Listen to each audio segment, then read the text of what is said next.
SPM ini institusi yang sangat berkuasa untuk mencegah rasuah. Jadi tentulah ia perlu orang kata apa, it has to be very credible, whiter than white. Dan kita faham ini memang hanya orang kata apa, tuduhan. Maka satu siasatan yang betul-betul bebas mestilah diadakan.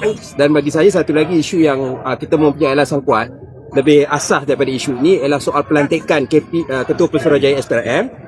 Sebab sebenarnya bukan hanya manifesto Pakatan Harapan, manifesto BN pun menyebut bahawa pelantikan Ketua Pesuruhjaya SPRM ni sewajarnya dibuat oleh Parlimen. Very basic, kena bagi pelantikan MACC punya head kena melalui vetting proses di select committee di Parlimen. Itu basic.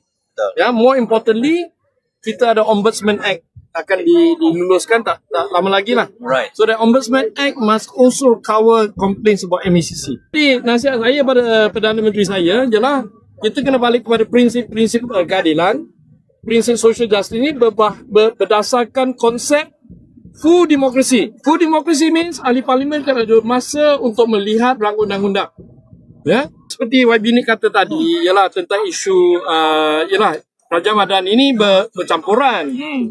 Tapi dalam kes yang clear tentang appointment process, UMNO pun support, Parisa pun support. You have a clear two-third majority on this matter. Jadi I hope lah PM ni kena cari advisor yang lebih baik, ya, dan support lah apa yang rakyat perlukan.